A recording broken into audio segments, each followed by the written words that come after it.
Well, Blakey, a 2-2 draw in the end against Scarborough Athletic. A good point in the end, do you think? Yeah, I think so. You know, there's no easy games in this league. You know, Scarborough a good side. Going forward, you know, you look at the result on Saturday, they've been filed.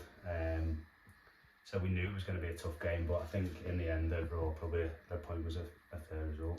In terms of your own performance, obviously nice to have been awarded as man of the match, and not a bad way to open your account either. A free kick from 30 yards. Yeah, you know, I'd like to think I always fancy myself stepping up to take a free kick. And thankfully today, you know, it was a big wall to get up and over, but once it had gone over the wall, I think the keeper had no chance. So yeah.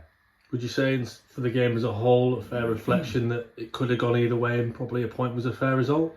I think so, yeah. I think obviously they had the goal chalked off. I think we could have had maybe a couple of penalty shouts here and there.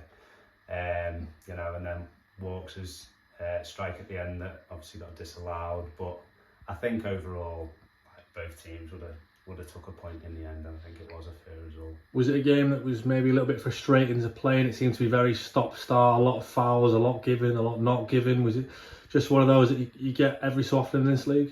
Yeah, I think so. Like I said, there's no easy games in this league. We knew it was going to be a battle tonight, and they probably expected it to be a battle as well.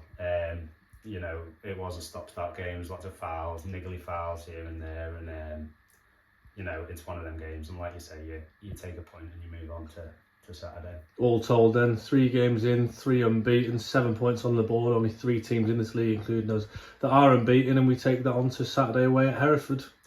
Yeah, like you say, you know, you take 7 points from your first 3 games. I don't think we've done that, you know, for a good few years. So, like I said, you take your 7 points and move on to Saturday. Hereford, obviously a good side, and it's a tough place to go. So we'll have to be at our best to get anything out of the game.